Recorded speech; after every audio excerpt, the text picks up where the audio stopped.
ನೀನು ಇಲ್ಲದಿದ್ದರೆ ನಾನು ಹೇಗೆ ಬದುಕಲಿ, ನನ್ನ ಕೂಡ ಕರೆದುಕೋ ಈಗಲೇ.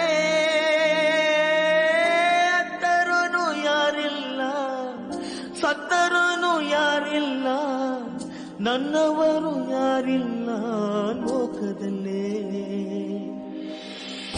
ಒಂದು ಕೈಯ ಹಿಡಿದುಕೋ, ಕಣ್ಣ ಒರೆಸಿ ತಪ್ಪಿಕೋ, ನಿನ್ನಷ್ಟು ವಾತ್ಸಲ್ಯ ಯಾರಿಗಿದೆ. ಸುತ್ತ ಕತ್ತಲಾಗುತ್ತಿದೆ, ತುಂಬಾ ಭಯವಾಗುತ್ತಿದೆ, ನಿನ್ನ ಹತ್ರ ಕರೆದುಕೋ ಕಾಯಿಸದೆ. ಅಮ್ಮ ನನ್ನ ಮುದ್ದು ಅಮ್ಮ, ಕಣ್ಣ ಬಿಟ್ಟು ನೋಡೆಯಮ್ಮ, ನೀನು ಇಲ್ಲದೇನೆ ನಂಗೆ ಏನಿದೆ. ನಿನ್ನ ಹುಡುಕೋ ದಾರಿ ಹೇಳು ಎಲ್ಲಿದೆ.